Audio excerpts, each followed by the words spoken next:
नफरत का बदला, बेपनाह मोहब्बत दिल। चैप्टर 1, एक अनचाही मुलाकात। मुंबई, सुबह के ठीक 8:45 बजे। बारिश अभी अभी रुकी थी। कांच से बनी 60 मंजिला सिंघानिया ग्रुप ऑफ इंडस्ट्रीज की इमारत सूरज की हल्की किरणों में चमक रही थी। ये सिर्फ एक कंपनी नहीं, बल्कि भारत के सबसे बड़े बिजनेस साम्राज्य की पहचान थी। इमारत के बाहर सैकड़ों कर्मचारी अपनी आईडी दिखाकर अंदर जा रहे थे। हर किसी के चेहरे पर जल्दी थी, लेकिन साथ ही एक अजीब सा डर भी, क्योंकि आज सोमवार था और सोमवार का मतलब था सीईओ अरमान सिंघानिया का ऑफिस राउंड। यार, आज कोई गलती मत करना, अगर बॉस की नजर पड़ गई तो नौकरी गई समझो, एक कर्मचारी ने धीरे से दूसरे से कहा। दूसरा घबराकर बोला, सुना है पिछले हफ्ते उन्होंने सिर्फ 5 मिनट लेट आने पर एक सीनियर मैनेजर को निकाल दिया था। दोनों की बातें सुनकर आसपास खड़े लोग भी सहम गए। उसी समय एक साधारण सी कैब ऑफिस के सामने आकर रुकी। दरवाजा खुला, उसमें से एक लड़की बाहर उतरी। हल्के नीले रंग का सूट, कंधे पर बैग, हाथ में एक फाइल और आंखों में अनगिनत सपने। आध्या शर्मा। उसने सामने खड़ी विशाल इमारत को देखा और मन ही मन मुस्कुराई।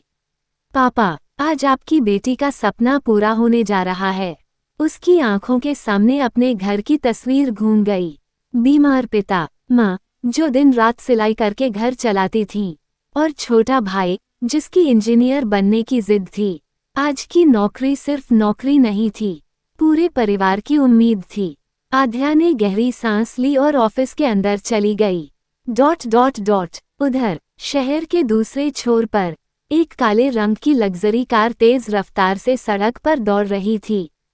कार के अंदर बैठा था अरमान सिंघानिया। काले रंग का 3-पीस सूट, हाथ में महंगी घड़ी, चेहरे पर कोई भाव नहीं, और आंखों में ऐसी ठंडक जिसे देखकर अच्छों की हिम्मत टूट जाए। उसका पर्सनल असिस्टेंट विवान टैबलेट में आज की मीटिंग्स पढ़ रहा था। सर, 10 बजे बोर्ड मीटिंग है, 11 बजे सिंगापुर वाले क्लाइंट्स के साथ वीडियो कॉन्फ्रेंस। अरमान बिना उसकी तरफ देखे बोला, जो जरूरी है वही बताओ। विवान तुरंत चुप हो गया। उसे पता था अरमान को बेवजह बातें बिल्कुल पसंद नहीं थीं। कुछ ही मिनटों में कार ऑफिस के सामने रुकी।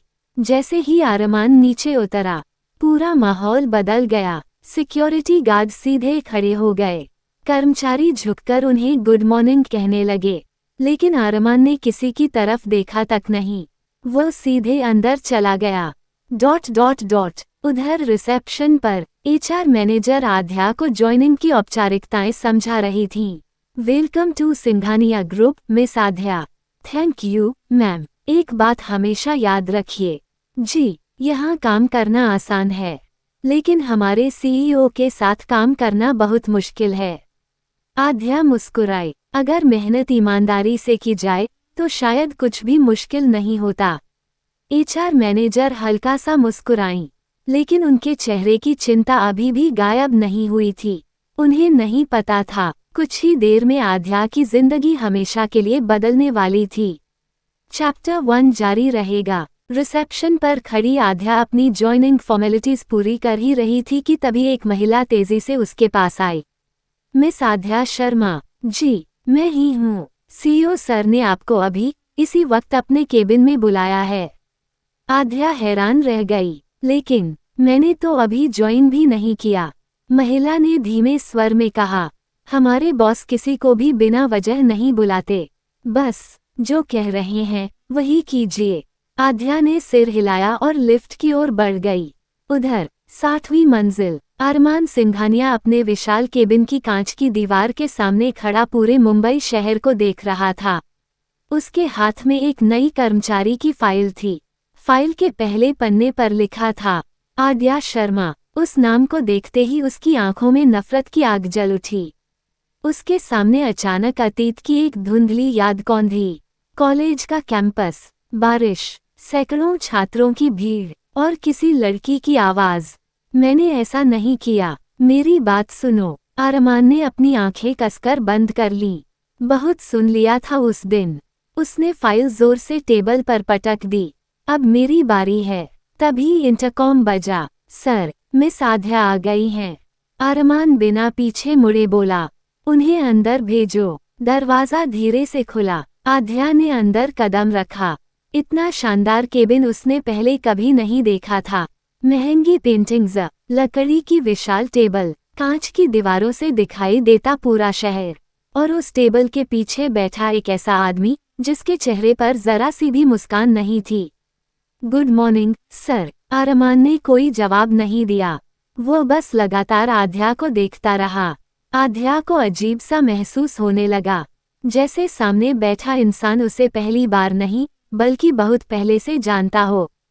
कुछ सेकंड तक कमरे में पूरी खामोशी छाई रही। फिर अरमान ने ठंडी आवाज में पूछा, नाम? आध्या ने विनम्रता से जवाब दिया, Aadhya Sharma. Qualification MBA, gold medalist. और तुम्हें लगता है कि सिर्फ गोल्ड मेडल लेकर कोई इस कंपनी में टिक सकता है? आध्या ने बिना डरे कहा, नहीं सर, यहाँ टिकने के लिए मेहनत और ईमानदारी चाहिए। अरमान के होठों पर हल्की सी व्यंग्य भरी मुस्कान आ गई। ईमानदारी? वह धीरे धीरे अपनी कुर्सी से उठा और आध्या के सामने आकर खड़ा हो गया। दोनों के बीच सिर्फ कुछ कदमों की दूरी थी। उसने गहरी नजर से आध्या की आंखों में देखते हुए कहा, उम्मीद है तुम झूठ बोलने वालों में से नहीं हो। आध्या उसकी बात का मतलब समझ नहीं पाई। सर, मैं समझी नहीं। अरमान तुरंत पीछे हट गया। समझ जाओगी बहुत जल्द। इतना कहकर उसने इंटरकॉम उठाया। कॉन्फ्रेंस रूम तैयार करो, 5 मिनट में पूरी मैनेजमेंट टीम वहां होगी। आध्या ने सोचा कि शायद उसका परिचय कराया जाएगा, लेकिन उसे बिल्कुल अंदाजा नहीं था कि अगले कुछ मिनटों में पूरे ऑफिस के सामने उसका ऐसा इम्तिहान होने वाला है जिसे वह जिंदगी भर नहीं भूल पाएगी। आध्या कुछ समझ पाती उससे पहले ही अरमान तेज कदमों से कॉन्फ्रेंस रूम की ओर बढ़ गया। उसके कदमों में ऐसा आत्मविश्वास था कि सामने आने वाला हर व्यक्ति अपने आप रास्ता छोड़ देता। आध्या भी चुपचाप उसके पीछे चल पड़ी। कॉरिडोर में खड़े कर्मचारी धीरे धीरे फुसफुसाने लगे, यही है नई लड़की। हाँ, लेकिन पहले ही दिन बॉस के साथ कॉन्फ्रेंस रूम। कुछ तो गड़बड़ है। भगवान करे इसकी नौकरी बच जाए। उनकी बातें आध्या के कानों तक पहुंची, लेकिन उसने किसी की तरफ ध्यान नहीं दिया। कुछ ही क्षण बाद दोनों कॉन्फ्रेंस रूम के सामने पहुंचे।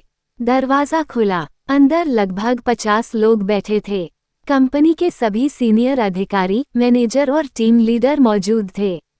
जैसे ही अरमान अंदर आया, पूरा हॉल एक साथ खड़ा हो गया। Good morning sir. अरमान ने बिना किसी भाव के अपनी कुर्सी संभाली। बैठ जाइए। सब लोग बैठ गए। आध्या अब भी दरवाजे के पास खड़ी थी। अरमान ने उसकी तरफ देखा। वहाँ क्यों खड़ी हो, सामने आओ। आध्या धीरे धीरे आगे बढ़ी। उसे महसूस हो रहा था कि हॉल में मौजूद हर नज़र उसी पर टिकी हुई है। अरमान ने टेबल पर रखी एक मोटी फाइल उसकी ओर बढ़ा दी। ये हमारी कंपनी का सबसे महत्वपूर्ण प्रोजेक्ट है। आध्या ने फाइल हाथ में ली। इसे ध्यान से देखो। वो पन्ने पलटने लगी। अचानक अरमान ने पूरे हॉल की तरफ देखते हुए कहा, आज देखते हैं कि हमारी नई कर्मचारी सिर्फ डिग्री लेकर आई है या सच में काबिल भी है। कमरे में हल्की सी खामोशी छा गई। अरमान ने अपनी घड़ी की ओर देखा। तुम्हारे पास सिर्फ 10 मिनट हैं। इस रिपोर्ट में जितनी भी गलतियां हैं उन्हें ढूंढ कर बताओ। आध्या ने हैरानी से उसकी ओर देखा। सर, इतनी बड़ी रिपोर्ट को सिर्फ 10 मिनट में? अरमान की आवाज और ठंडी हो गई। अगर मुश्किल लगे तो अभी इस्तीफा दे सकती हो। सिंघानिया ग्रुप कमजोर लोगों के लिए नहीं है। उसके शब्द तीर की तरह आध्या के दिल में लगे। पूरे हॉल में बैठे लोग चुप थे। किसी में इतनी हिम्मत नहीं थी कि CEO के सामने कुछ बोल सके। आध्या ने एक पल के लिए अपनी आंखें बंद की। उसे अपने बीमार पिता का चेहरा याद आया, माँ की मेहनत याद आई, अपने छोटे भाई के सपने याद आए। उसने मन ही मन खुद से कहा, मैं हार नहीं मानूंगी, किसी भी कीमत पर नहीं। उसने फाइल खोली और पूरी एकाग्रता से पढ़ना शुरू कर दिया। उधर अरमान लगातार उसे देख रहा था। उसके मन में सिर्फ एक ही बात चल रही थी, जिस दर्द से मैं गुजरा हूँ, अब वही दर्द तुम महसूस करोगी आध्या। ये तो सिर्फ शुरुआत है। पूरा कॉन्फ्रेंस रूम शांत था। दीवार पर लगी घड़ी की टिक टिक तक साफ सुनाई दे रही थी। आध्या एक एक पन्ना ध्यान से पढ़ रही थी। उसकी उंगलियां तेजी से पन्ने पलट रही थीं, जबकि उसकी आंखें हर छोटी बड़ी डिटेल पर टिकी हुई थीं। दूसरी तरफ आरमान अपनी कुर्सी पर बैठा उसे लगातार देख रहा था। उसके चेहरे पर एक अजीब सी कठोरता थी। उसे पूरा यकीन था कि आध्या ये टेस्ट पास नहीं कर पाएगी। आखिर यह रिपोर्ट कंपनी के सबसे अनुभवी अधिकारियों ने तैयार की थी। 10 मिनट में इसमें गलती निकालना लगभग नामुमकिन था। 5 मिनट बीत गए, 7 मिनट बीत गए। हॉल में बैठे कई लोगों को आध्या पर दया आने लगी। एक सीनियर मैनेजर ने मन ही मन सोचा, बेचारी पहले ही दिन फंस गई। लेकिन आध्या के चेहरे पर घबराहट की जगह एकाग्रता थी। अचानक उसने एक पन्ने पर उंगली रखी, फिर दूसरा पन्ना पलटा, फिर तीसरा। उसकी आंखों में एक चमक उभरी। ठीक 10वां मिनट पूरा होते ही उसने फाइल बंद कर दी। पूरे हॉल की नजरें उस पर टिक गईं। आरमान ने अपनी घड़ी देखी, समय खत्म। उसकी आवाज में हल्की सी जीत महसूस हो रही थी। तो मिस आध्या शर्मा, कितनी गलतियां मिलीं? आध्या ने बिना डरे उसकी आंखों में देखा। 7। पूरा हॉल सन्न रह गया। कुछ लोगों ने एक दूसरे की तरफ देखा। आरमान की आंखें सिकुड़ गईं। क्या कहा तुमने? रिपोर्ट में 7 गलतियां हैं, सर। हॉल में फुसफुसाहट शुरू हो गई। आरमान ने कुर्सी पर पीछे टिकते हुए कहा, इंटरेस्टिंग, तो बताओ। आध्या ने फाइल खोली। पहली गलती चौथे पेज पर है। टैक्स कैलकुलेशन में 2 दशमलव की त्रुटि है, जिससे अंतिम रकम गलत हो गई है। फाइनेंस हेड ने तुरंत अपनी कॉपी देखी। कुछ सेकंड बाद उनके चेहरे का रंग बदल गया। सर, ये सही कह रही है। हॉल में हलचल मच गई। आध्या आगे बोली, दूसरी गलती विदेशी मुद्रा विनिमय दर में है। तीसरी गलती सप्लायर एग्रीमेंट की तारीख में। चौथी, 5वीं, 6ठी और फिर 7वीं गलती सबसे महत्वपूर्ण है। पूरा हॉल उसकी बात सुनने लगा। यदि यह प्रोजेक्ट इसी रिपोर्ट के आधार पर आगे बढ़ता तो कंपनी को करोड़ों का नुकसान हो सकता था। कुछ क्षणों के लिए पूरा कमरा बिल्कुल शांत हो गया। किसी को यकीन नहीं हो रहा था कि एक नई कर्मचारी ने 10 मिनट में वो गलती पकड़ ली थी जो कई अनुभवी लोग नहीं पकड़ पाए।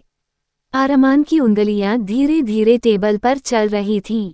उसके चेहरे पर कोई भाव नहीं था, लेकिन अंदर कहीं न कहीं वह हैरान था, बहुत हैरान। उसे याद आया, कॉलेज में भी आध्या हमेशा सबसे आगे रहती थी। हर प्रतियोगिता में, हर बहस में, हर परीक्षा में। और शायद यही बात उसे सबसे ज्यादा परेशान करती थी, क्योंकि वह जानता था अगर आध्या को मौका मिला तो वह यहाँ भी सबका दिल जीत लेगी। और वह ऐसा होने नहीं देना चाहता था, बिल्कुल नहीं। अचानक आरमान अपनी कुर्सी से खड़ा हो गया। सभी लोग फिर शांत हो गए। वह धीरे धीरे आध्या के पास आया। दोनों आमने सामने खड़े थे। कुछ पल तक वह सिर्फ उसे देखता रहा। फिर उसके होंठों पर एक हल्की मुस्कान आई, लेकिन वो मुस्कान तारीफ की नहीं थी, बल्कि किसी नई चाल की थी। गुड। आध्या ने पहली बार सोचा कि शायद उसने आरमान की सोच बदल दी है, लेकिन अगले ही पल उसकी आवाज गूंजी, अब देखते हैं तुम्हारी यह काबिलियत कितने दिन टिकती है। इतना कहकर उसने पूरी मैनेजमेंट टीम की तरफ देखा। आज से मिस आध्या शर्मा सीधे मेरे अंडर काम करेगी। पूरा हॉल चौंक गया। ये सम्मान नहीं था, ये खतरा था, क्योंकि आरमान सिंघानिया के अंडर काम करना कंपनी का सबसे मुश्किल काम माना जाता था।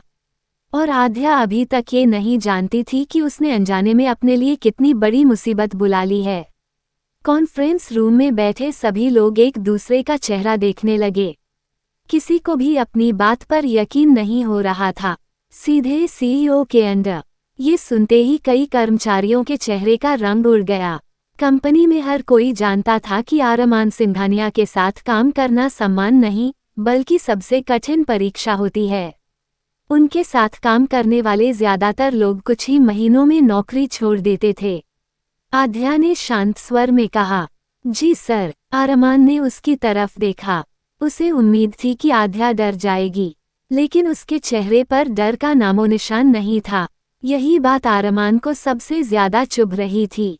वह चाहता था कि आध्या टूट जाए, लेकिन वह हर बार पहले से ज्यादा मजबूत दिखाई दे रही थी। मीटिंग खत्म। अरमान के इतना कहते ही सभी लोग अपनी अपनी फाइलें लेकर बाहर निकलने लगे। कुछ लोग जाते जाते आध्या को सहानुभूति भरी नजरों से देख रहे थे। एक महिला कर्मचारी उसके पास आई। तुम्हारा नाम आध्या है ना? जी। एक सलाह दूं? जी कहिए। अगर अपनी नौकरी और अपनी मुस्कान बचानी है तो जितना हो सके बॉस से दूर रहना। आध्या हल्का सा मुस्कुराए। शायद इतनी भी बुरी बात नहीं होगी। महिला ने गहरी सांस ली। तुम अभी उन्हें जानती नहीं हो। इतना कहकर वह चली गई। ... कुछ देर बाद अरमान अपने केबिन में बैठा था। उसके सामने आध्या की पूरी फाइल खुली हुई थी। उसने फाइल का आखिरी पन्ना पलटा। उसमें आध्या की कॉलेज की तस्वीर लगी थी। अरमान ने उस तस्वीर को कुछ पल तक देखा। उसकी आंखों के सामने 5 साल पुराना एक दृश्य घूम गया। कॉलेज का ऑडिटोरियम, चारों तरफ छात्र और स्टेज पर खड़ी आध्या। फिर अचानक एक लड़का गुस्से में चिल्लाता हुआ, अरमान, मैंने तुम्हें अपना दोस्त समझा था। उसके बाद भीड़, धक्का मुक्की, पुलिस और किसी की रोती हुई आवाज। अरमान ने अचानक फाइल बंद कर दी। उसकी मुट्ठियां कस गईं। मैं उस दिन सब कुछ हार गया था, उसने धीमे से कहा, और उसकी वजह सिर्फ एक इंसान थी, आध्या शर्मा। उसी समय दरवाजे पर दस्तक हुई। कम इन। विवान अंदर आया। सर, आपने मिस आध्या के लिए जो केबिन तैयार करने को कहा था। अरमान ने उसकी बात बीच में ही रोक दी। केबिन? वह हल्का सा मुस्कुराया। नहीं, उसे कोई केबिन नहीं मिलेगा। लेकिन सर, उसकी पोस्ट के हिसाब से मैंने जो कहा वही होगा। अरमान अपनी कुर्सी से उठकर खिड़की के पास चला गया। उसे रिकॉर्ड रूम के बगल वाली पुरानी डेस्क पर बैठाया जाए। विवान हैरान रह गया। वह जगह इतनी छोटी थी कि वहां बैठना भी मुश्किल था। और हाँ, अरमान ने बिना पीछे देखे कहा, आज ऑफिस खत्म होने के बाद भी वह कहीं नहीं जाएगी। उसे रात तक काम करना होगा। मैं देखना चाहता हूं कि उसका आत्मविश्वास पहले टूटता है या उसका धैर्य। विवान चुपचाप सिर झुकाकर बाहर निकल गया। उधर आध्या अभी भी नहीं जानती थी कि उसकी असली परीक्षा अब शुरू होने वाली थी। आध्या को एचआर विभाग से कॉल आया। मिस आध्या, कृपया हमारे साथ आइए, आपका वर्क स्टेशन दिखाना है। जी। आध्या उनके पीछे पीछे चल पड़ी। चलते चलते उसने पूरे ऑफिस को देखा। हर विभाग आधुनिक सुविधाओं से लैस था। बड़े बड़े केबिन, आरामदायक कुर्सियां और शांत माहौल। लेकिन जैसे ही वे ऑफिस के आखिरी हिस्से में पहुंचे, माहौल पूरी तरह बदल गया। वहां पुरानी फाइलों से भरा रिकॉर्ड रूम था। उसके ठीक बगल में एक छोटी सी लकड़ी की डेस्क रखी थी। कुर्सी भी पुरानी थी। कंप्यूटर कई साल पुराना मॉडल था। एचआर मैनेजर ने झिझकते हुए कहा, मिस आध्या, फिलहाल यही आपकी सीट है। आध्या ने चारों तरफ देखा। उसे समझते देर नहीं लगी कि उसकी पोस्ट के हिसाब से यह सीट बिल्कुल भी सही नहीं थी। फिर भी उसने मुस्कुराकर कहा, कोई बात नहीं मैम, काम की जगह छोटी बड़ी नहीं होती। एचआर मैनेजर ने उसकी तरफ हैरानी से देखा। उन्हें लगा था कि आध्या शिकायत करेगी, लेकिन उसने बिना कुछ कहे अपना बैग रखा और काम शुरू कर दिया। ... ऊपर अपने केबिन में बैठा अरमान सीसीटीवी स्क्रीन पर सब कुछ देख रहा था। उसने उम्मीद की थी कि आध्या गुस्सा करेगी या नौकरी छोड़ने की बात करेगी, लेकिन वह तो आराम से अपनी टेबल साफ कर रही थी। अरमान की भौहें सिकुड़ गईं। जिद्दी हो, उसने धीमे से कहा, लेकिन कब तक? तभी उसने इंटरकॉम उठाया। Vivaan. Yes sir, miss Aadhya को 5 साल की पुरानी फाइलें दे दो। सर, वो तो हजारों फाइलें हैं, मैं जानता हूँ। और कहना कि आज शाम तक सारी फाइलें डिजिटल सिस्टम में अपडेट होनी चाहिए। विवान कुछ पल चुप रहा। सर, एक इंसान के लिए ये काम। अरमान ने उसकी बात पूरी होने से पहले ही कहा, इम्पॉसिबल। उसके चेहरे पर हल्की मुस्कान आई। मुझे भी यही देखना है। कुछ देर बाद विवान रिकॉर्ड रूम में पहुंचा। उसके पीछे 2 कर्मचारी बड़ी बड़ी ट्रॉलियों में फाइलें लेकर आ रहे थे। धड़ाम। पहली ट्रॉली आध्या की टेबल के पास रखी गई, फिर दूसरी, फिर तीसरी। कुछ ही मिनटों में फाइलों का इतना बड़ा ढेर लग गया कि टेबल ही दिखाई नहीं दे रही थी। आध्या हैरानी से उन्हें देखने लगी। ये सब मुझे करना है, विवान ने असहज होकर कहा। सीईओ सर का ऑर्डर है। आज ऑफिस खत्म होने से पहले ये सारी फाइलें सिस्टम में अपडेट हो जानी चाहिए। आध्या ने फाइलों के पहाड़ की तरफ देखा, फिर घड़ी की तरफ। शाम होने में सिर्फ 7 घंटे बचे थे। ये काम एक पूरी टीम भी 2-3 दिन में करती थी, लेकिन आज उसे ये सब अकेले करना था। आसपास खड़े कर्मचारी धीरे धीरे बातें करने लगे। ये तो नामुमकिन है, बॉस उसे पहले ही दिन तोड़ देना चाहते हैं। लगता है कल से ये लड़की ऑफिस में नहीं दिखेगी। आध्या ने सबकी बातें सुनी। उसने एक पल के लिए आंखें बंद की, अपने पापा का मुस्कुराता चेहरा याद किया, माँ की मेहनत याद की, और फिर बिना एक शब्द बोले पहली फाइल खोल ली। दूर अपने केबिन की कांच की दीवार के पीछे खड़ा अरमान उसे देख रहा था। उसकी आंखों में नफरत थी, लेकिन कहीं बहुत गहराई में एक सवाल भी था। आखिर तुम इतनी आसानी से हार क्यों नहीं मानती, आध्या? आध्या ने पहली फाइल खोली और तेजी से काम शुरू कर दिया। उसकी उंगलियां कीबोर्ड पर लगातार चल रही थीं। एक फाइल, फिर दूसरी, फिर तीसरी। समय धीरे धीरे बीत रहा था। दोपहर के 1 बज चुके थे। सुबह से उसने पानी तक नहीं पिया था। पास बैठे कुछ कर्मचारी उसे देख रहे थे। एक लड़की, जिसका नाम नेहा था, धीरे से उसके पास आई। हाय, मैं नेहा हूँ, आध्या ने मुस्कुराकर कहा। हेलो। नेहा ने धीरे से पानी की बोतल उसकी तरफ बढ़ाई। थोड़ा पानी पी लो, सुबह से लगातार काम कर रही हो, आध्या ने बोतल लेते हुए मुस्कुराकर कहा। Thank you. तभी एक ठंडी आवाज पूरे रिकॉर्ड सेक्शन में गूंज उठी। ऑफिस में काम करने के पैसे मिलते हैं, दोस्ती करने के नहीं। दोनों ने एक साथ पीछे मुड़कर देखा। अरमान वहां खड़ा था, उसके साथ विवान भी था। पूरा रिकॉर्ड सेक्शन एकदम शांत हो गया। नेहा घबराकर तुरंत अपनी सीट पर लौट गई। अरमान धीरे धीरे आध्या की टेबल तक आया। उसने कंप्यूटर स्क्रीन पर नजर डाली। सिर्फ 242 फाइलें। इतनी धीमी स्पीड से काम करोगी तो 1 महीने में भी खत्म नहीं होगा, आध्या ने शांत स्वर में कहा। सर, मैं कोशिश कर रही हूँ। कोशिश? अरमान हल्का सा हंसा। मुझे कोशिश नहीं, रिजल्ट चाहिए। उसने बिना कुछ कहे आध्या की टेबल पर रखी एक फाइल उठाई, उसे देखा, और अगले ही पल उसने वह फाइल जमीन पर फेंक दी। पूरा ऑफिस सन्न रह गया। ये डेटा गलत एंटर किया गया है। आध्या तुरंत नीचे झुकी, फाइल उठाई और दोबारा चेक करने लगी। कुछ सेकंड बाद उसने धीरे से कहा, सर, डेटा गलत नहीं है। अरमान की भौहें तन गईं।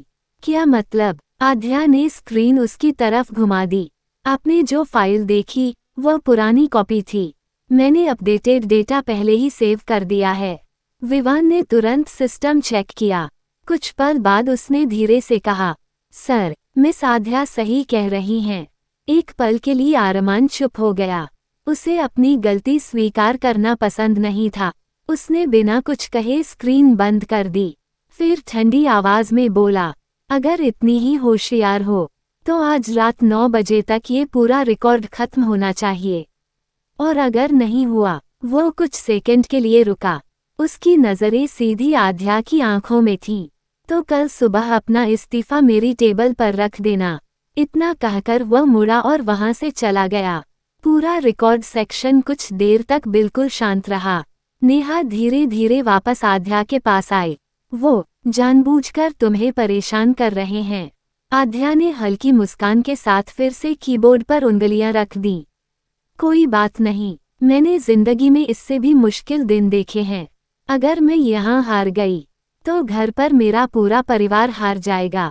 उसकी आंखों में अब डर नहीं था, सिर्फ अपने परिवार के लिए कुछ कर दिखाने का दृढ़ संकल्प था। उधर अपने केबिन में लौटकर अरमान ने खिड़की से नीचे शहर की ओर देखा। उसने अपनी मुट्ठी कस ली। तुम्हें तोड़ना इतना आसान नहीं है, लेकिन मैं भी हार मानने वालों में से नहीं हूँ, आध्या। शाम के 6 बज चुके थे। पूरे ऑफिस में एक एक करके कर्मचारी अपने सिस्टम बंद करने लगे। बाय, नेहा, कल मिलते हैं। कुछ ही मिनटों में पूरा फ्लो लगभग खाली हो गया, लेकिन रिकॉर्ड सेक्शन में अब भी कीबोर्ड की आवाज़ लगातार सुनाई दे रही थी। आध्या बिना सिर उठाए काम कर रही थी। उसकी आंखें लाल हो चुकी थीं। सुबह से उसने ठीक से खाना भी नहीं खाया था। नेहा अपना बैग लेकर उसके पास आई। आध्या, चलो पहले कुछ खा लेते हैं। आध्या ने बिना स्क्रीन से नज़र हटाए कहा। नहीं, अगर मैं उठ गई तो काम पूरा नहीं होगा। नेहा ने चिंता से कहा। लेकिन तुम सुबह से भूखी हो। आध्या मुस्कुराई। भूख की आदत है। ये सुनकर नेहा कुछ पल के लिए चुप हो गई। उसे पहली बार एहसास हुआ कि आध्या सिर्फ एक मेहनती लड़की नहीं, बल्कि जिंदगी से लड़ना जानती है। नेहा ने अपना टिफिन उसके सामने रख दिया। जब समय मिले खा लेना, इतना कहकर वह चली गई। आध्या ने एक नज़र टिफिन पर डाली, फिर धीरे से उसे एक तरफ रख दिया। पहले काम, फिर खाना... ... उसी समय सीईओ केबिन। अरमान अपनी कुर्सी पर बैठा लैपटॉप देख रहा था। विवान अंदर आया। सर, लगभग पूरा स्टाफ जा चुका है। लेकिन मिस आध्या अभी भी काम कर रही हैं। अरमान ने बिना सिर उठाए पूछा। कितनी फाइलें बची हैं? लगभग 400। अरमान ने घड़ी की तरफ देखा। 7 बजने वाले थे। उसके चेहरे पर हल्की सी मुस्कान आई। अब टूटना शुरू होगा। वह अपनी कुर्सी से उठा और रिकॉर्ड सेक्शन की तरफ चल पड़ा। ... आध्या पूरी तरह काम में डूबी हुई थी। उसे पता भी नहीं चला कि कोई उसके पीछे आकर खड़ा हो गया है। अरमान कुछ देर तक चुपचाप उसे देखता रहा। उसकी उंगलियां लगातार कीबोर्ड पर चल रही थीं। चेहरे पर थकान साफ दिखाई दे रही थी, लेकिन उसने एक बार भी शिकायत नहीं की। अचानक उसके पेट से भूख की हल्की सी आवाज आई। आध्या ने शर्मिंदा होकर इधर उधर देखा। उसे लगा शायद किसी ने नहीं सुना, लेकिन अरमान ने सुन लिया था। उसकी नज़र टेबल पर रखे बंद टिफिन पर पड़ी। कुछ सेकंड के लिए उसके चेहरे का भाव बदल गया। उसे अपनी माँ की कही हुई एक पुरानी बात याद आ गई। बेटा, चाहे किसी से कितनी भी नाराजगी हो, किसी को भूखा मत रखना। एक पल के लिए उसकी आंखों की कठोरता कम हुई, लेकिन अगले ही पल उसने अपने मन को फिर से सख्त कर लिया। नहीं, मैं भूल नहीं सकता कि इस लड़की की वजह से मेरी जिंदगी बर्बाद हुई थी। उसने ठंडी आवाज में कहा। काम पूरा नहीं हुआ अभी तक। आध्या तुरंत अपनी कुर्सी से खड़ी हो गई। सर, लगभग हो गया है। अरमान ने स्क्रीन देखी। सचमुच उसे उम्मीद से कहीं ज्यादा काम पूरा हो चुका था। उसने कुछ नहीं कहा, बस एक फाइल उठाए और आध्या की तरफ बढ़ा दी। ये भी आज ही पूरी होगी। आध्या ने फाइल की मोटाई देखी।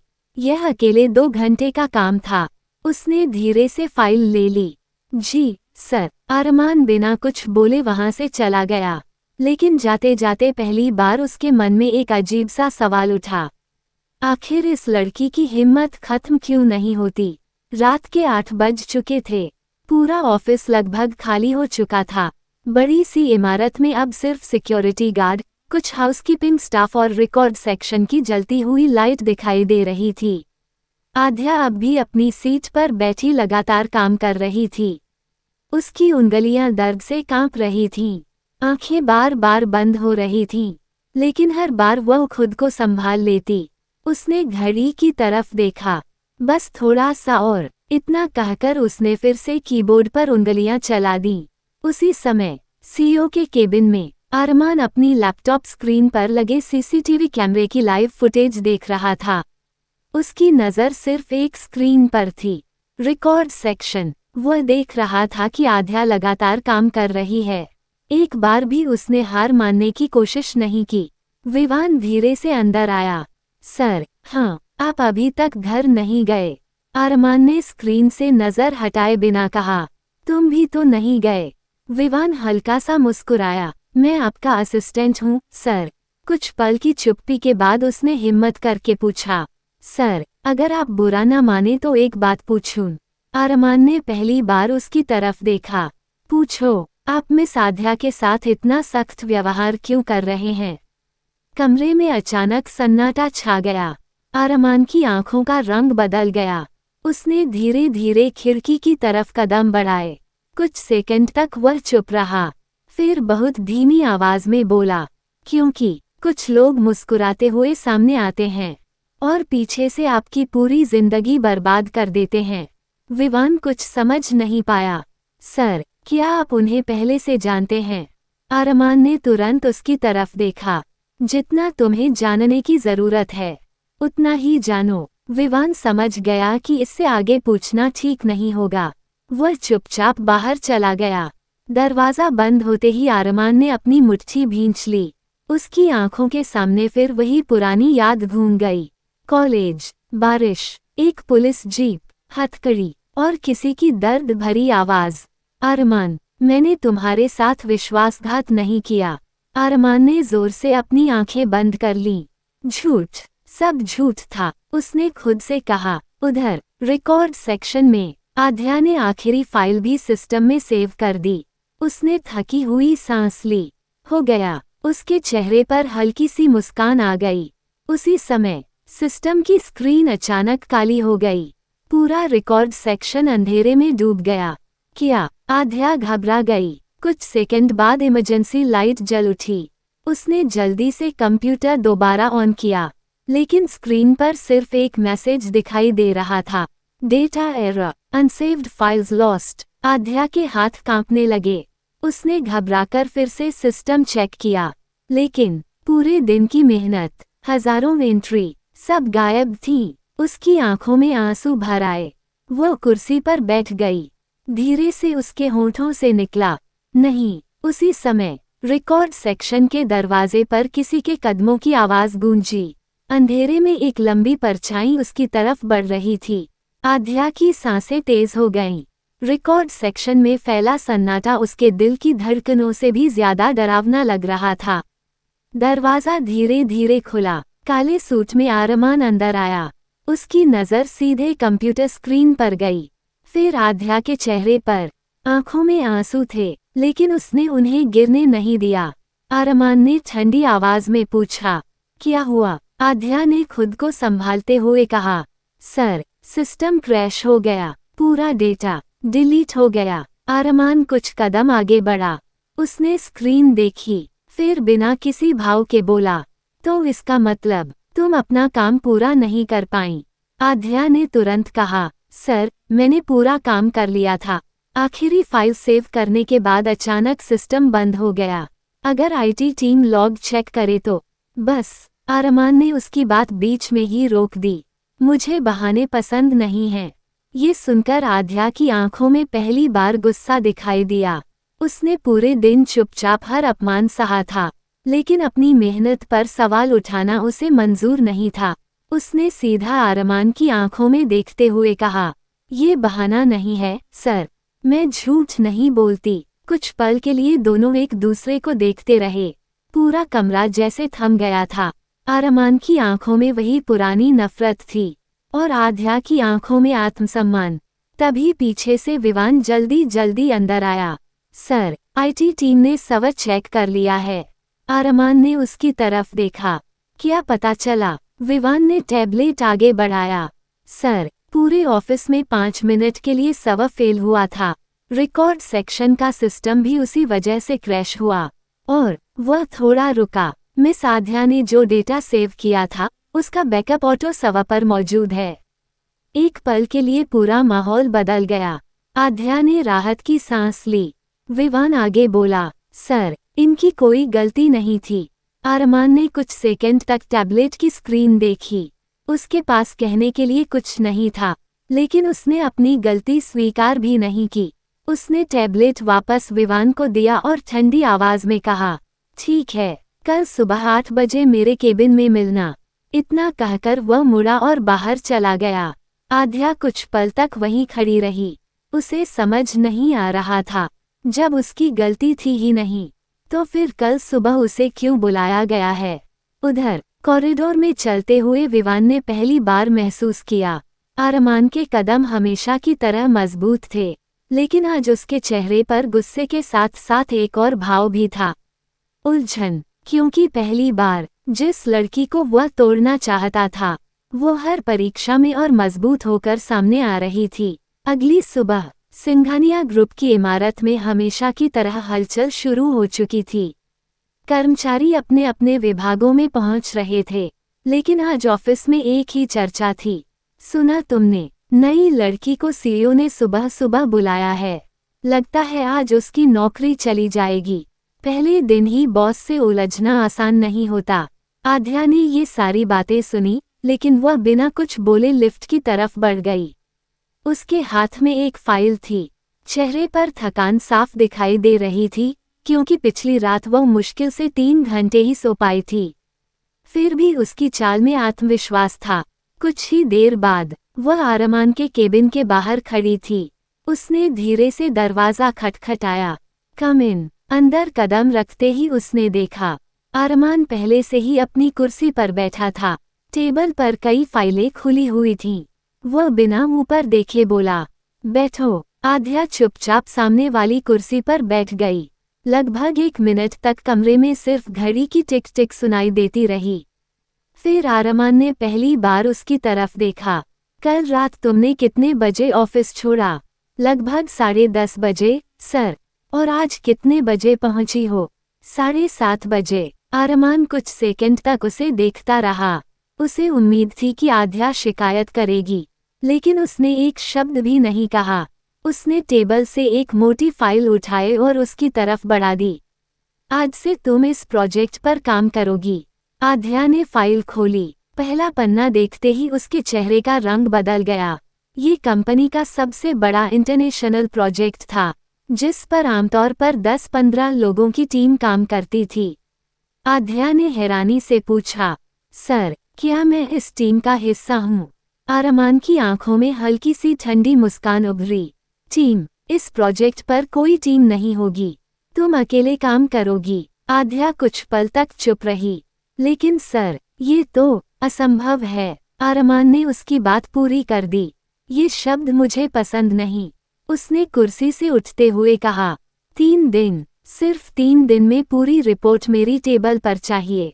अगर नहीं कर पाई, वो कुछ क्षण रुका, तो तुम्हारा प्रोबेशन यहीं खत्म हो जाएगा। इतना कहकर वह केबिन से बाहर निकल गया। आध्या वहीं बैठी रह गई। उसने धीरे धीरे फाइल के पन्ने पलटने शुरू किए। हर पन्ने के साथ उसे एहसास हो रहा था, ये काम 3 दिन में पूरा करना लगभग नामुमकिन था। लेकिन उसके होठों पर फिर भी वही हल्की सी मुस्कान थी। उसने फाइल बंद की और धीरे से खुद से कहा, मुश्किल है, लेकिन नामुमकिन नहीं। उसी समय केबिन के बाहर खड़ा आरमान कांच की दीवार से उसे देख रहा था। उसने सोचा था, इस बार आध्या जरूर हार मान लेगी, लेकिन उसकी आंखों में फिर वही जिद देखकर उसके अंदर की नफरत और भी गहरी हो गई। आध्या ने फाइल उठाई और अपने वर्क स्टेशन की ओर लौटाई। जैसे ही उसने फाइल टेबल पर रखी, नेहा उसके पास आ गई। इतनी बड़ी फाइल? आध्या ने हल्की मुस्कान के साथ कहा। सीईओ सर का नया टास्क है। नेहा ने फाइल का पहला पन्ना देखा और उसकी आंखें फैल गईं। हे भगवान, ये तो स्काईलाइन ग्लोबल प्रोजेक्ट है। इस पर तो पूरी स्ट्रेटेजी टीम काम करती है। तुम अकेले कैसे करोगी? आध्या ने कुर्सी पर बैठते हुए कहा। पता नहीं, लेकिन कोशिश पूरी करूंगी। नेहा कुछ कहना चाहती थी, तभी पीछे से एक सख्त आवाज सुनाई दी। ऑफिस में गपशप करने का समय खत्म हुआ। दोनों ने मुड़कर देखा। आरमान वहीं खड़ा था, उसकी नज़र सीधे नेहा पर थी।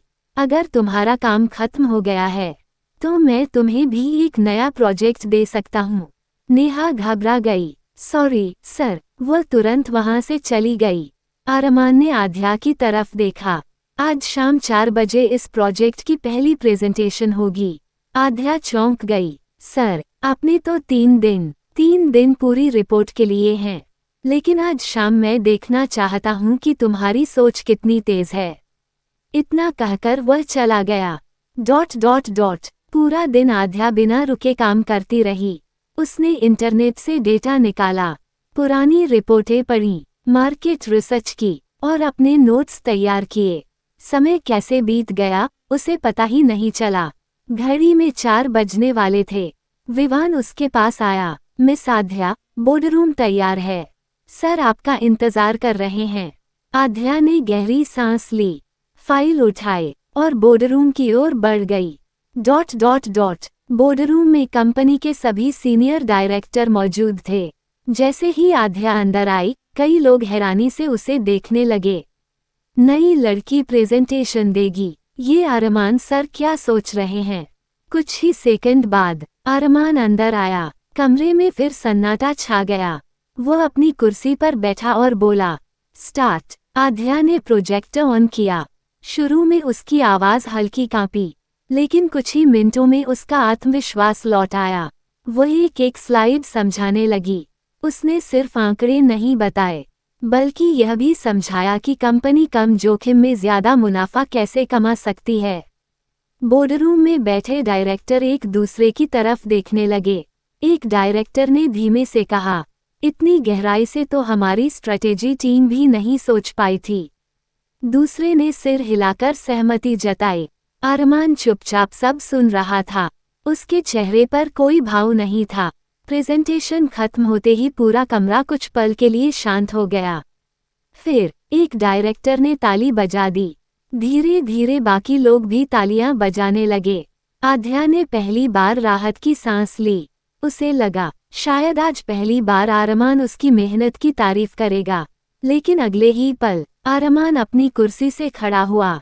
उसने एक नज़र स्क्रीन पर डाली, फिर सबके सामने ठंडी आवाज में कहा, एवरेज। पूरा बोर्डरूम एक बार फिर खामोश हो गया। आध्या की मुस्कान उसके चेहरे पर ही थम गई। अगर यही तुम्हारा बेस्ट है, तो तुम्हें अभी बहुत कुछ सीखना बाकी है। इतना कहकर अरमान फाइल उठाकर बाहर निकल गया। पीछे खड़े सभी लोग हैरान थे, क्योंकि जो प्रेजेंटेशन उन्हें शानदार लगी थी, उसे अरमान ने सिर्फ एक शब्द में खारिज कर दिया था। आध्या ने धीरे से अपनी मुट्ठी बांध ली। उसके आत्मसम्मान को फिर चोट पहुंची थी, लेकिन इस बार उसने मन ही मन एक फैसला किया। एक दिन ऐसा आएगा जब आपको मेरी काबिलियत माननी ही पड़ेगी, मिस्टर अरमान सिंघानिया। प्रेजेंटेशन खत्म होने के बाद पूरा बोर्डरूम धीरे धीरे खाली होने लगा। कई डायरेक्टर जाते जाते आध्या की तरफ देखकर मुस्कुरा रहे थे। एक सीनियर डायरेक्टर उसके पास आए। बहुत अच्छा प्रेजेंटेशन था। पहले दिन किसी नई कर्मचारी से ऐसी उम्मीद नहीं थी। आध्या ने विनम्रता से कहा, धन्यवाद सर। इतने में विवान वहां आया। मिस आध्या, सर ने आपको अपने केबिन में बुलाया है। आध्या बिना कुछ बोले उसके साथ चल दी। अरमान अपने केबिन में खिड़की के सामने खड़ा था। उसकी पीठ दरवाजे की तरफ थी। सर। आध्या की आवाज सुनकर भी वह नहीं मुड़ा। कुछ पल बाद उसने कहा, दरवाजा बंद कर दो। आध्या ने चुपचाप दरवाजा बंद कर दिया। कमरे में फिर सन्नाटा छा गया। अरमान धीरे धीरे उसकी तरफ मुड़ा। तुम जानती हो, मैंने तुम्हारी प्रेजेंटेशन को एवरेज क्यों कहा? आध्या ने शांत स्वर में जवाब दिया, नहीं सर। अरमान उसके सामने आकर खड़ा हो गया। क्योंकि तुम लोगों की तारीफ सुनकर खुश हो जाती हो, और जो इंसान जल्दी खुश हो जाए, वो जल्दी हार भी जाता है। आध्या ने पहली बार बिना झिझक कहा, सर, मैं तारीफ के लिए काम नहीं करती। मैं अपना काम पूरी ईमानदारी से करती हूँ।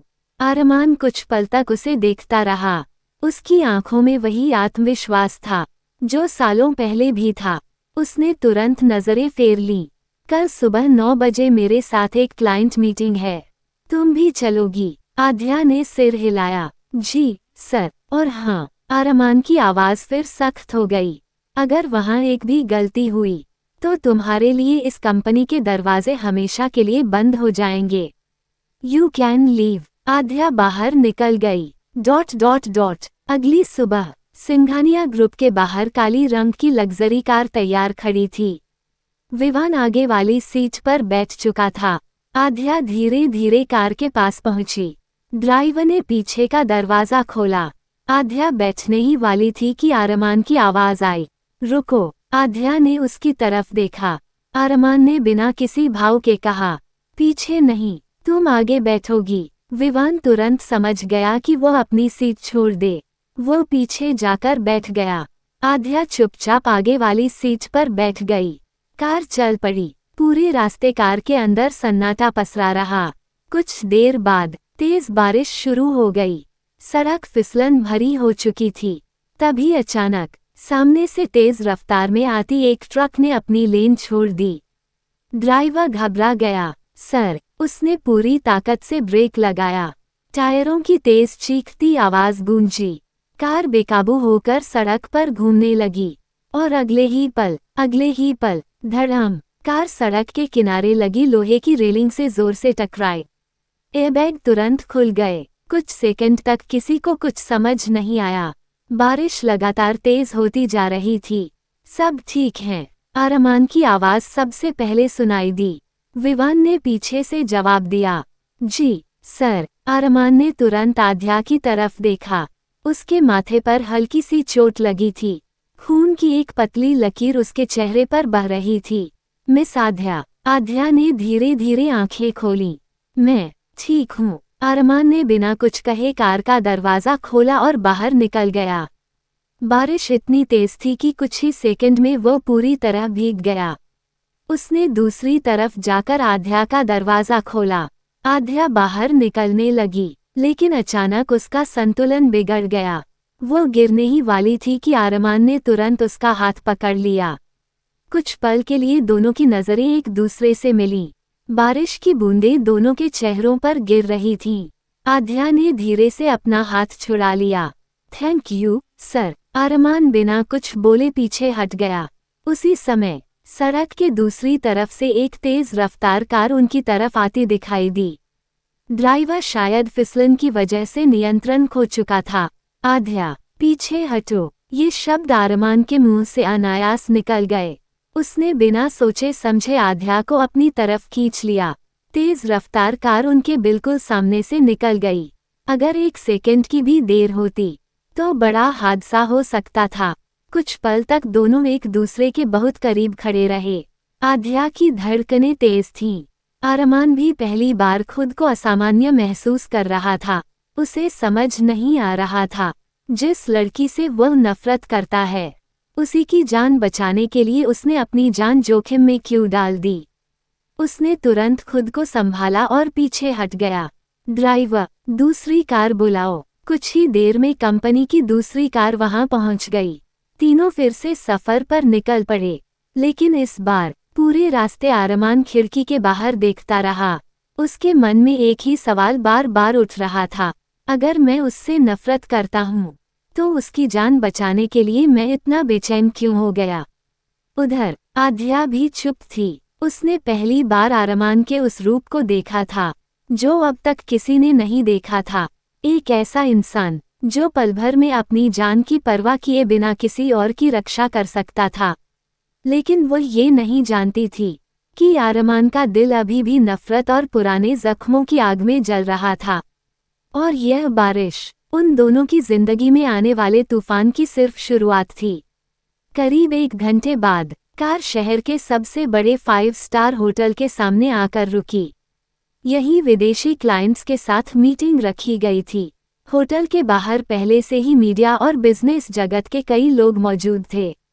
जैसे ही अरमान कार से उतरा, कैमरों की फ्लैश लगातार चमकने लगी। सर, इधर देखिए। सर, एक फोटो प्लीज। अरमान ने किसी की तरफ ध्यान नहीं दिया। वह सीधे होटल के अंदर चला गया। आध्या पहली बार इतने बड़े बिजनेस इवेंट का हिस्सा बनी थी। वह सब कुछ ध्यान से देख रही थी। होटल के कॉन्फ्रेंस हॉल में पहले से ही विदेशी प्रतिनिधि बैठे थे। अरमान ने सभी से आत्मविश्वास के साथ हाथ मिलाया। फिर उसने आध्या की तरफ देखा। आज तुम सिर्फ देखोगी और सीखोगी, बिना पूछे एक शब्द भी नहीं बोलना। जी सर। मीटिंग शुरू हुई। विदेशी कंपनी का सीईओ नई डील की शर्तें समझा रहा था। कुछ देर बाद उसने एक ऐसी शर्त रखी जिसे सुनकर कंपनी के कई डायरेक्टर परेशान हो गए। अगर यह शर्त मान ली जाती तो सिंघानिया ग्रुप को भविष्य में भारी नुकसान हो सकता था। कमरे में सन्नाटा छा गया। अरमान बिना कुछ बोले दस्तावेज पढ़ता रहा। उधर आध्या भी उसी फाइल को देख रही थी। अचानक उसकी नज़र एक क्लॉज पर पड़ी। उसे तुरंत समझ आ गया कि असली खतरा कहाँ छिपा है। उसने धीरे से विवान की तरफ देखा। विवान उसकी बात समझ गया। वह झुककर अरमान के कान में बोला, सर, मिस आध्या कुछ कहना चाहती हैं। अरमान ने हल्की नाराजगी से उसकी तरफ देखा। उसे साफ याद था कि उसने आध्या को चुप रहने के लिए कहा था, लेकिन विवान के चेहरे की गंभीरता देखकर उसने धीमे से कहा, 2 मिनट। आध्या ने फाइल खोली और एक पन्ने पर उंगली रखते हुए कहा, सर, अगर हम इस क्लॉज पर अभी साइन कर देते हैं तो अगले 2 साल तक इस प्रोजेक्ट के सारे पेटेंट अधिकार दूसरी कंपनी के पास चले जाएंगे।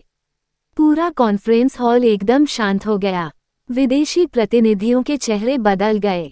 अरमान ने तुरंत दस्तावेज दोबारा पढ़ा। कुछ सेकंड बाद उसकी नज़र भी उसी क्लॉज पर जाकर रुकी। वह समझ गया, आध्या सही थी। उसने तुरंत फाइल बंद की और विदेशी सीईओ की तरफ देखकर कहा, मिस्टर एंडरसन, सिंघानिया ग्रुप बिना संशोधन के इस एग्रीमेंट पर साइन नहीं करेगा। विदेशी टीम के चेहरों पर तनाव साफ दिखाई देने लगा। करीब आधे घंटे तक बातचीत चलती रही। आखिरकार उन्हें अपनी शर्त बदलनी पड़ी। डील कंपनी के पक्ष में तय हो गई। मीटिंग खत्म होते ही सभी डायरेक्टर राहत की सांस लेने लगे। एक सीनियर डायरेक्टर मुस्कुराते हुए बोला, अगर मिस आध्या समय पर यह क्लॉज नहीं पकड़ती तो आज कंपनी को करोड़ों का नुकसान हो जाता। सभी की नजरें अरमान पर टिक गईं। सबको लगा इस बार वह आध्या की तारीफ जरूर करेगा। अरमान कुछ सेकंड तक चुप रहा, फिर उसने सिर्फ इतना कहा, चलते हैं, और बिना पीछे देखे कॉन्फ्रेंस हॉल से बाहर निकल गया। आध्या वहीं खड़ी रह गई।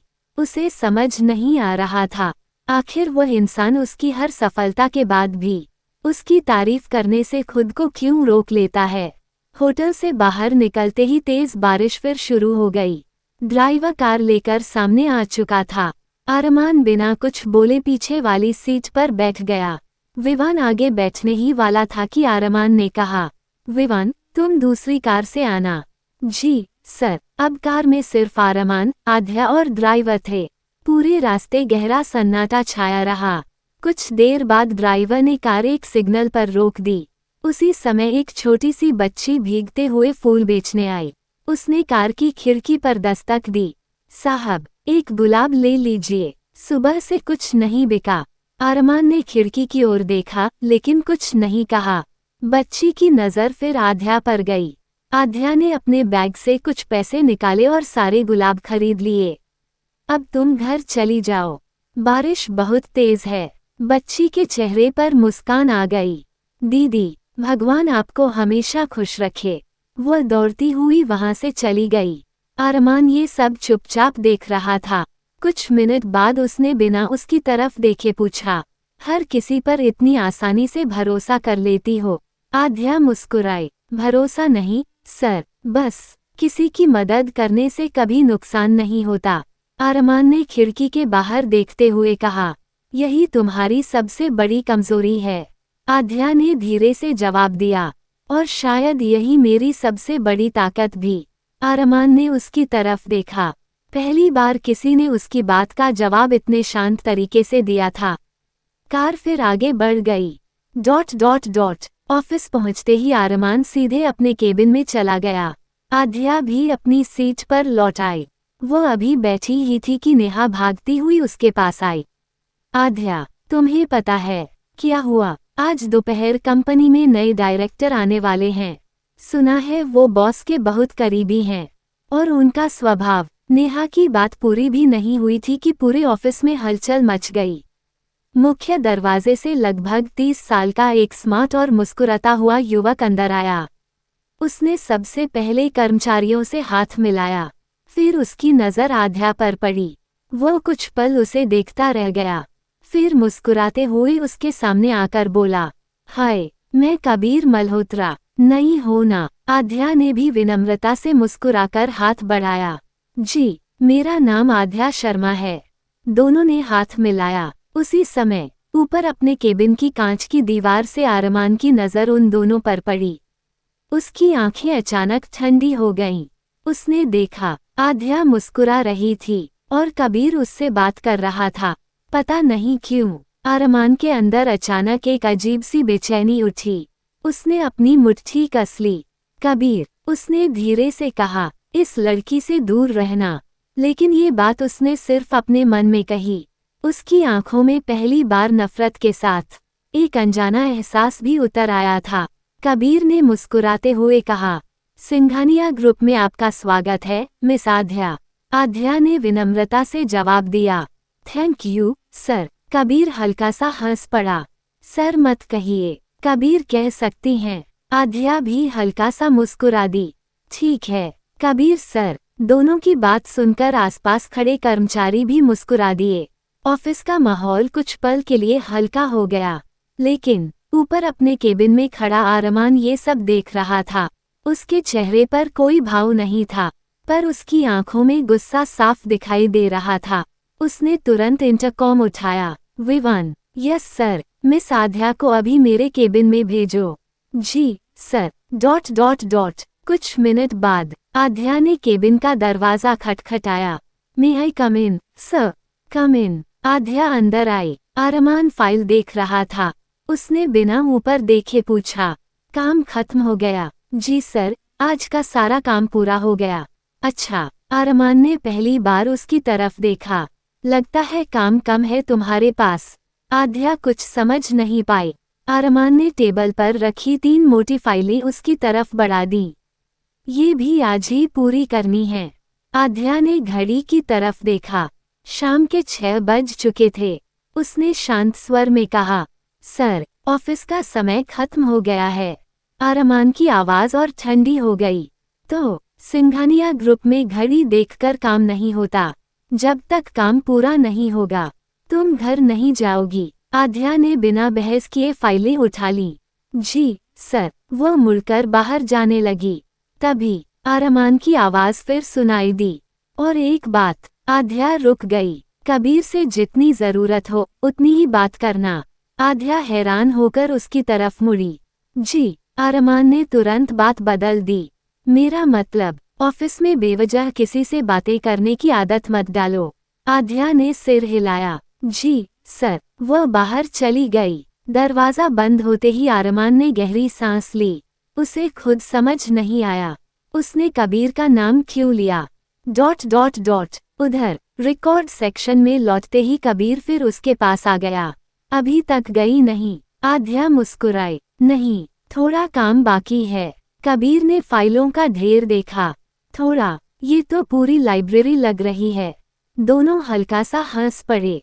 उसी समय पास से गुजर रहे विवान ने ये सब देख लिया। उसने अनजाने में ऊपर केबिन की ओर देखा। कांच की दीवार के पीछे अरमान अब भी वहीं खड़ा था। उसकी नजरें सिर्फ एक ही जगह टिकी थीं, आध्या और कबीर। विवान ने धीरे से खुद से कहा, सर को आखिर हो क्या रहा है? क्योंकि उसने पहली बार अरमान की आंखों में सिर्फ गुस्सा नहीं, बल्कि जलन की एक हल्की सी परछाई भी देखी थी। रात के 7:30 बज चुके थे। पूरा ऑफिस लगभग खाली हो चुका था। सिर्फ कुछ केबिनों की लाइटें जल रही थीं। आध्या अब भी अपनी टेबल पर झुककर लगातार काम कर रही थी। तभी उसके सामने एक कॉफी का कप आकर रखा गया। उसने सिर उठाया। सामने कबीर खड़ा मुस्कुरा रहा था। लगता है आज भी डिनर ऑफिस में ही होगा। आध्या हल्का सा हंसी। शायद। तो कम से कम कॉफी तो पी लीजिए, वरना नींद आ जाएगी। आध्या ने संकोच से कहा। Thank you. कबीर मुस्कुराकर बोला। थैंक यू मत कहिए, ऑफिस में अच्छे लोग भी होते हैं। इतना कहकर वह चला गया। आध्या ने कॉफी का कप हाथ में लिया ही था कि अचानक उसकी नज़र कांच की दीवार की तरफ गई। ऊपर सीईओ के केबिन की लाइट अब भी जल रही थी और वहां से कोई उसे देख रहा था। कुछ ही क्षण बाद इंटरकॉम बज उठा। मिस आध्या। जी सर, अभी मेरे केबिन में आइए। जी। आध्या कॉफी टेबल पर रखकर ऊपर चली गई। ... जैसे ही वह केबिन में पहुंची, अरमान खिड़की के पास खड़ा था। उसने बिना मुड़े पूछा, कॉफी अच्छी थी? आध्या एक पल के लिए चौंक गई। उसे समझ नहीं आया कि अरमान को कैसे पता चला। सर, आपने बुलाया था। अरमान उसकी तरफ मुड़ा। उसकी नज़र सीधे कॉफी के कप पर थी, जो अब भी आध्या के हाथ में था।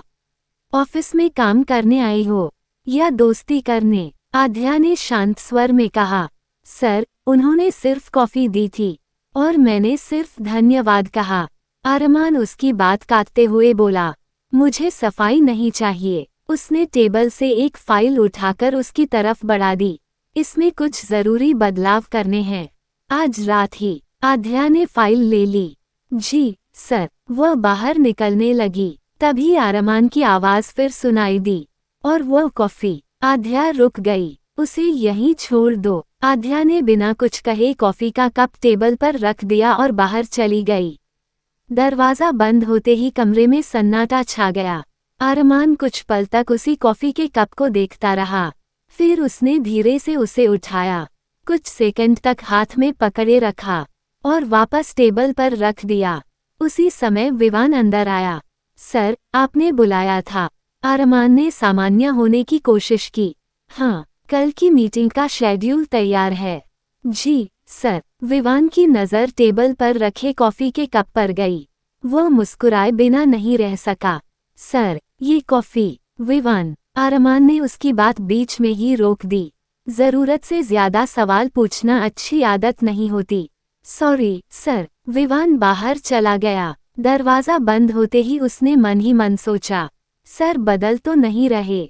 उधर आध्या अपनी सीट पर लौटकर फिर से काम में लग गई। उसे बिल्कुल अंदाजा नहीं था कि जिसकी नज़रों में अब तक सिर्फ नफरत थी, वही नज़रें अब हर पल अनजाने में उसे ढूंढने लगी थीं। अगली सुबह ऑफिस का माहौल हमेशा से ज्यादा व्यस्त था। आज सिंघानिया ग्रुप में देश की कई बड़ी कंपनियों के प्रतिनिधि आने वाले थे। हर विभाग अपनी अपनी तैयारियों में लगा हुआ था। आध्या भी सुबह से ही मीटिंग के दस्तावेज व्यवस्थित कर रही थी। तभी विवान उसके पास आया। मिस आध्या, सर ने आपको कॉन्फ्रेंस हॉल में बुलाया है। जी। आध्या फाइलें लेकर तुरंत वहां पहुंच गई। कॉन्फ्रेंस हॉल में आरमान पहले से मौजूद था। उसके साथ कबीर और कंपनी के सभी सीनियर डायरेक्टर भी बैठे थे। आरमान ने आध्या की तरफ देखा। इस मीटिंग की पूरी जिम्मेदारी तुम्हारी होगी। पूरा हॉल चौंक गया। एक नई कर्मचारी और इतनी बड़ी जिम्मेदारी। आध्या ने भी आश्चर्य से पूछा, सर, मैं? हाँ, कोई समस्या है? नहीं सर। गुड। कुछ ही देर में मेहमान आने शुरू हो गए। मीटिंग शुरू हुई। आध्या पूरे आत्मविश्वास के साथ सब कुछ संभाल रही थी। कभी प्रेजेंटेशन, कभी दस्तावेज, कभी क्लाइंट्स की जरूरत। सब कुछ बिल्कुल व्यवस्थित चल रहा था। कई डायरेक्टर उसकी तारीफ भरी नजरों से उसे देख रहे थे। तभी एक वेटर ट्रे में कॉफी लेकर अंदर आया। वह आध्या के पीछे से गुजर ही रहा था कि अचानक उसका पैर फिसल गया। पूरी ट्रे सीधे आध्या की तरफ गिरने लगी। सब कुछ इतनी तेजी से हुआ कि किसी को कुछ समझ नहीं आया। उसी क्षण आरमान अपनी कुर्सी से बिजली की तरह उठा। उसने आध्या का हाथ पकड़कर अपनी तरफ खींच लिया। कॉफी का पूरा कप उसकी अपनी सफेद शर्ट पर गिर गया। कमरे में सन्नाटा छा गया। सब लोग खड़े हो गए। सर, आप ठीक हैं? आरमान ने किसी की बात का जवाब नहीं दिया। उसने सिर्फ आध्या की तरफ देखा। तुम ठीक हो? आध्या अभी भी घबराई हुई थी। जी सर। तभी उसे एहसास हुआ, आरमान की शर्ट पूरी तरह भीग चुकी थी। उसने तुरंत कहा, सर, आपकी शर्ट। आरमान ने बिना परवाह किए कहा, मीटिंग जारी रखो। इतना कहकर वह बाहर चला गया। पूरा हॉल कुछ पल तक शांत रहा। कबीर ने धीमे से आध्या से कहा, आज पहली बार मैंने आरमान को किसी के लिए अपनी परवाह करते देखा है। आध्या ने कोई जवाब नहीं दिया। उसका मन भी उलझ गया था। उधर वॉशरूम के शीशे के सामने खड़ा आरमान अपनी भीगी हुई शर्ट को देख रहा था। उसने नल खोला और चेहरे पर पानी मारा। फिर खुद को आईने में देखते हुए धीरे से बोला, ये मैं क्या कर रहा हूँ? जिस लड़की से मुझे सिर्फ नफरत करनी चाहिए, उसी की फिक्र क्यों होने लगी है? उसने गहरी सांस ली, लेकिन उसके इस सवाल का जवाब उसके पास भी नहीं था। मीटिंग सफलतापूर्वक समाप्त हो गई। सभी मेहमान एक एक करके कॉन्फ्रेंस हॉल से बाहर निकलने लगे। जाते जाते कई लोगों ने आरमान की तारीफ की। मिस्टर सिंघानिया, आपकी टीम वाकई शानदार है। खासकर मिस आध्या, उन्होंने पूरी मीटिंग बहुत अच्छे से संभाली। आरमान ने बस हल्का सा सिर हिला दिया। उसने न तो आध्या की तरफ देखा और न ही कुछ कहा। ... कुछ देर बाद आध्या अपनी फाइलें समेट रही थी कि पीछे से कबीर की आवाज आई। कॉन्ग्रेचुलेशंस। आध्या मुस्कुराई। किस बात के लिए? आज तुमने सबको इम्प्रेस कर दिया। ये छोटी सी ट्रीट तो बनती है।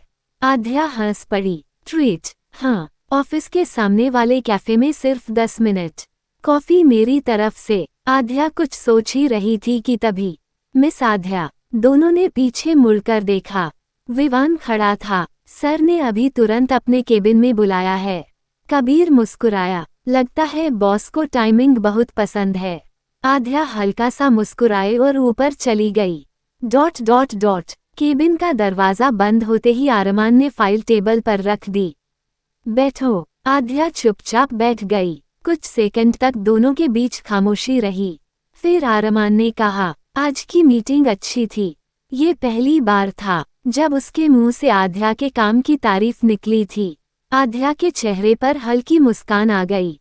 Thank you sir. लेकिन अगले ही पल आरमान फिर अपने पुराने अंदाज में आ गया। खुश मत हो, एक अच्छी मीटिंग किसी को बेहतरीन कर्मचारी नहीं बना देती। आध्या मुस्कुराई। सर, मैं आज भी सीख रही हूँ। उसका ये जवाब सुनकर आरमान कुछ पल के लिए चुप हो गया। फिर उसने टेबल से एक लिफाफा उठाकर उसकी तरफ बढ़ाया। इसे खोलो। आध्या ने लिफाफा खोला। अंदर एक निमंत्रण पत्र था। सिंघानिया ग्रुप एनुअल चैरिटी गाला। भारत के बड़े उद्योगपति, मंत्री और मीडिया उस कार्यक्रम में आने वाले थे। आध्या ने हैरानी से पूछा, सर, मुझे भी आना होगा? हाँ, तुम मेरी टीम का हिस्सा हो। कल शाम 7 बजे। लेट मत होना। आध्या ने सिर हिलाया। जी सर। वह केबिन से बाहर निकल गई। ... उधर आरमान खिड़की के पास जाकर खड़ा हो गया। उसी समय उसके फोन पर एक कॉल आया। स्क्रीन पर नाम देखकर उसके चेहरे का रंग बदल गया। राघव। उसने तुरंत कॉल रिसीव की। दूसरी तरफ से एक भारी आवाज आई। 5 साल बाद भी तुम उसे भूल नहीं पाए, आरमान। आरमान की मुट्ठी कस गई। सीधे मुद्दे पर आओ। आवाज फिर गूंजी। जिस लड़की से तुम बदला लेना चाहते हो, उसे सच अभी तक नहीं पता। आरमान की आंखें ठंडी हो गईं। और मैं चाहता भी नहीं कि उसे पता चले। दूसरी तरफ से हल्की हंसी सुनाई दी। लेकिन अगर सच उसके सामने आ गया, तो शायद नफरत करने वाला तुम नहीं, वो होगी। कॉल कट गया। आरमान कुछ देर तक फोन को देखता रह गया। उसके चेहरे पर पहली बार बेचैनी साफ दिखाई दे रही थी। ऐसा लग रहा था जैसे अतीत का कोई बंद दरवाजा धीरे धीरे फिर से खुलने वाला हो।